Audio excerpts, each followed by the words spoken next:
주님 내 길을 잘 아시고 내 걸음 아시네. 어둠에서 빛을 내시는 그분을 믿네. 무엇으로 주를 섬길지 어디로 가야 할지 헤매이는 나를 아시고 길을 여시네. 내 삶은 주의 것, 내 삶은 주의 것, 온전한 신뢰를 주께 드리네. 보이지 않아도 믿음으로 걷네. 주 영광 바라보며 주만 따르네.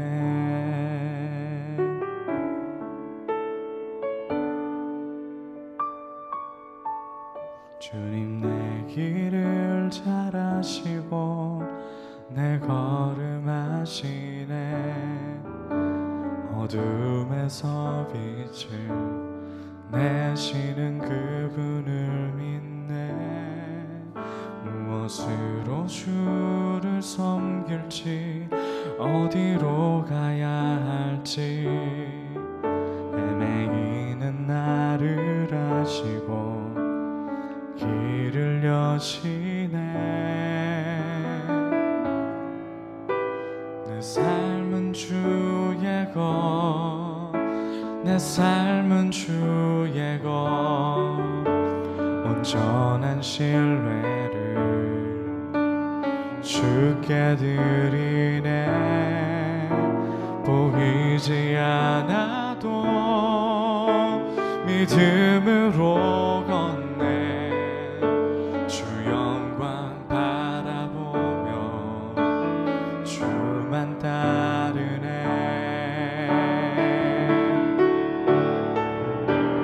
좁은 길을 따르라 승리의 주.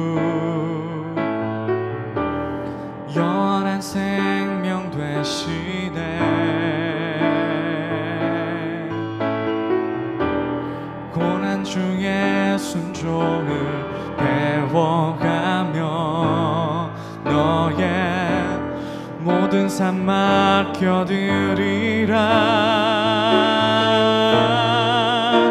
내 삶은 주의 것, 내 삶은 주의 것, 온전한 신뢰를 주께 드리네. 보이지 않아도 믿음으로 걷네. 주 영광 바라보며 주만 따르네. 온전히 주님의 것이 되십시오. 그들은 아버지의 것이었는데 내게 주셨으며. 요한복음 17장 6절. 선교사란 하나님의 영이 다음의 깨달음을 허락하시는 자들입니다. 너희는 너희 자신의 것이 아니라. 나는 내 것이 아니라는 사실을 깨닫고 말하는 것은 영적 성장에 있어서 높은 위치에 이른 것입니다. 현실적인 소요 가운데서 성령의 인도함을 받는 진정한 삶의 특징은 완전한 하나님의 주권 앞에 마음을 다해 자신을 비우고 다른 분께 맡기는 것입니다. 그분은 다름 아닌 예수 그리스도이십니다. 성령은 예수님의 속성을 나에게 설명해 주시며 나로 하여금 주님과 하나 되게 하십니다. 이때 나는 자신을 드러내려고 하지 않습니다. 주님은 절대로 주께서 그들을 위해 이루셨던 기적을 근거로 제자들을 파송하신 적이 없으십니다. 예수님의 부활 이후에 제자들이 성령의 능력으로 예수님이 누구셨는지를 알아보기 전까지는 가라고 말씀하지 않으셨습니다. 무릇 내게 오는 자가 자기 부모와 처자와 형제와 자매와 더욱이 자기 목숨까지 미워하지 아니하면 능히 내 제자가 되지 못하고 그가 착하고 바른 사람이 될 수 없다는 뜻이 아니라 주께서 내 것이라는 단어를 쓸 수 없는 사람이 된다는 뜻입니다. 지금 주께서 말씀하시는 인간관계는 주님을 향해 경쟁이 되는 관계입니다. 나는 부모님께 속하기를 더 원하고 배우자 또는 자신에게 속하기를 더 원할 수 있습니다. 그때 주께서는 너는 내 제자가 될 수 없다고 말씀하십니다. 이는 구원받지 못한다는 뜻이 아니라 주님의 것이 되지 못한다는 뜻입니다. 주님께서는 제자들을 그분 자신의 소유로 만드셨습니다. 따라서 주께서는 그 사람에 대해 책임지십니다. 너는 내 증인이 되리라. 우리 안에 들어오시는 영은 주를 위해 무언가 하게 하는 영이라기보다 주님께서 가장 기뻐하시는 존재로 만드시는 영입니다. 진정한 선교의 비밀은 나는 그분의 것이라, 그리고 그분께서 나를 통해 그분의 사역을 이루고 계신다는 것입니다. 온전히 주님의 것이 되십시오. 김병삼 목사의 매일 만나 365, 오늘은 9월 4일 온전히 주님의 것이 되십시오 라고 하는 제목으로 말씀을 나누어 보겠습니다. 첫 번째 주제, 선교사가 되기 위한 조건. 7월 31일 묵상 제목이 온전하게 주의 것이 될 때까지였습니다. 오늘 제목 온전히 주님의 것이 되십시오와 아주 흡사하다는 생각이 들죠? 맞습니다. 7월 31일의 묵상은 성경훈련대학이 문을 닫기 2주 전에 곧 헤어질 학생들을 대상으로 선교에 대해 가르쳤던 내용입니다. 그리고 오늘 묵상은 당시 설교의 마지막에 해당하는 부분입니다. 이러한 상황을 여러분들이 머릿속에 그리면서 챔버스의 묵상을 여러분들이 듣는다면 좀 더 선명하게 우리들에게 다가올 수 있을 것 같습니다. 선교사가 되기 위해 필요한 조건과 그리스도인이 되기 위해 필요한 조건은 다르지 않습니다. 가장 중요한 조건입니다. 챔버스는 이렇게 이야기하죠. 선교사란 하나님의 영이 다음의 깨달음을 허락하시는 자들입니다. 너희는 너희 자신의 것이 아니라. 나는 내 것이 아니라는 사실을 깨닫고 말하는 것은 영적 성장에 있어서 높은 위치에 이른 것입니다. 제가 여러 번 언급한 적이 있는 짐 엘리어 선교사의 이야기입니다. 그의 전기, 전능자의 그늘에 보면 그가 선교사를 꿈꾸며 기도한 글이 나와 있습니다. 이런 기도문입니다. 아버지, 제 생명을 취하소서.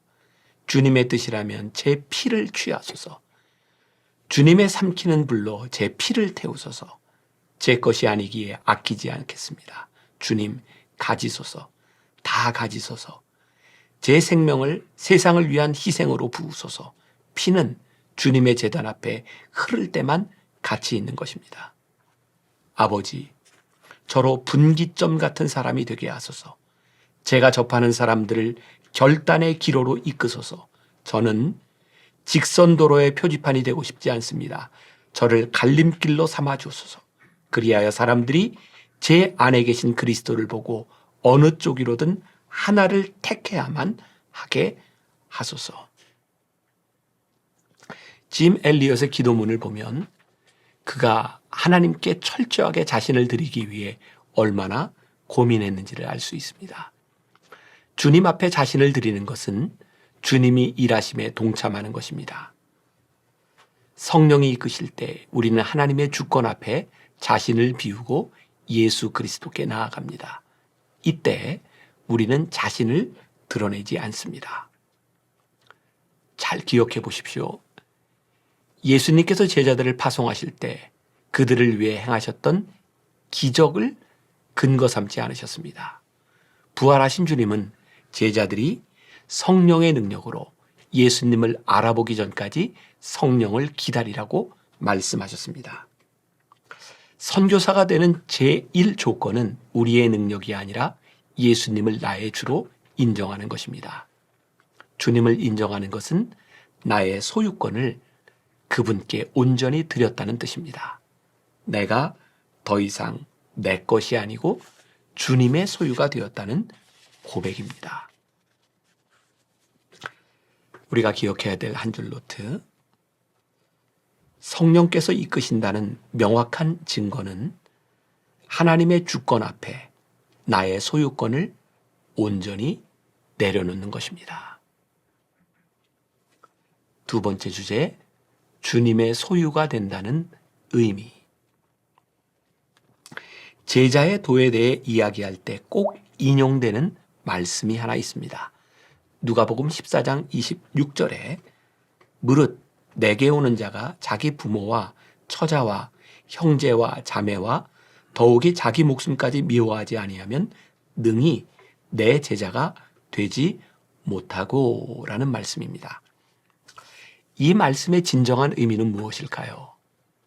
가족을 미워하는 나쁜 사람이 되라는 의미가 아님을 우리는 알고 있습니다. 무엇보다 이 말씀대로 살지 않으면 주님의 것이 되지 못한다는 사실이 중요합니다. 부모와 처자, 형제와 자매, 심지어 나의 목숨조차도 주님과 경쟁 관계가 되어서는 안 된다는 말이죠. 다음 문장에 그 의미가 온전히 드러나 있습니다. 나는 부모님께 속하기를 더 원하고 배우자 또는 자신에게 속하기를 더 원할 수 있습니다. 그때 주께서는 너는 내 제자가 될 수 없다고 말씀하십니다. 이는 구원받지 못한다는 뜻이 아니라 주님의 것이 되지 못한다는 뜻입니다. 주님의 소유가 될 때 비로소 주님의 제자가 됩니다. 우리가 온전히 주님의 소유가 되면 주님께서 우리를 온전히 책임지실 것입니다. 주님의 말씀을 오해해서는 안 됩니다. 너는 내 증인이 되라는 말씀은 주님을 위해 무언가를 하라는 뜻이 아닙니다. 우리가 주님의 소유가 될 때 우리 안에서 역사하시는 주님의 영으로 인해 기뻐하는 존재로 만드신다는 뜻입니다. 본회포의 묵상집에 이 부분을 아주 잘 설명해 주고 있습니다. 그리스도를 따르는 것이란 무엇인가? 그리스도를 따르도록 부름받았을 때 우리는 오직 그분만의 사람으로 귀속되도록 명령받은 것이다. 나사렛 예수를 따르는 현대인들은 더 이상 그분과 함께 갈릴리의 길을 걷지 않습니다. 우리는 다른 많은 길을 걷게 됩니다. 어떤 사람은 정치의 길을 걷고 어떤 사람은 선교사의 일을 합니다. 어떤 사람은 그리스도를 따르면서 세속적인 직업을 선택하고 어떤 사람은 영적인 소망을 선택합니다. 그리스도의 삶과 행동 방식을 따르려는 의지에서 나왔다면 이 모든 것은 똑같이 중요하고 타당합니다. 비록 그리스도인들에게 분명히 부적절한 일이 있기는 하지만 문제는 우리가 어떤 일을 하느냐가 아니라 우리의 일을 통해 그리스도께 영광을 돌리느냐 하는 것입니다. 아주 중요한 말입니다. 증인은 무엇을 하는 존재가 아니라 그 속에 있는 기쁨이 드러나는 존재입니다. 그러니 우리가 무언가를 하려고 애쓰기 전에 하나님과의 친밀감을 유지하는 것이 먼저입니다. 여기에 신앙의 신비가 있습니다. 챔버스는 이렇게 말합니다. 진정한 선교의 비밀은 나는 그분의 것이라, 그리고 그분께서 나를 통해 그분의 사역을 이루고 계신다는 것을 아는 것입니다. 우리가 기억해야 될 한 줄 노트. 주님께 쓰임받기 원한다면 주님을 위해 무언가 하려고 애쓰기보다 먼저 온전히 주의 것이 되어야 합니다. 오늘 하루 이런 질문을 가지고 살아봅시다. 당신의 삶을 성령께서 이끄시는 증거는 무엇입니까? 당신이 온전히 주님의 것이라고 말할 수 있습니까? 기도하겠습니다. 오늘 묵상을 통해 우리들에게 주시는 큰 도전, 우리가 온전히 주의 것이 될 수 있는가? 그 사실을 우리들에게 묻고 계십니다. 오늘도 우리는 하나님을 믿는 사람이라고 말을 하며 주의 일을 위해 많은 것들을 애쓰며 살아갑니다. 주를 위해 일하는 것이 잘못된 것은 아니지만 그것보다 먼저 우리들에게 물으시는 질문이 있습니다. 네가 온전히 주의 것이 되었는가? 우리들 속에 주님으로 인하여 기쁨과 감격이 살아있는가? 오늘 이 말씀을 부여잡고 주님을 위해 무엇을 열심히 하는 존재가 되기보다 내 안에 계신 주님으로 인하여 먼저 기뻐할 수 있는 그 감격을 다시 한번 가지고 살아갈 수 있는 좋은 우리 그리스도인 하나님의 사람들이 되게 하여 주옵소서. 예수님의 이름으로 기도합니다. 아멘.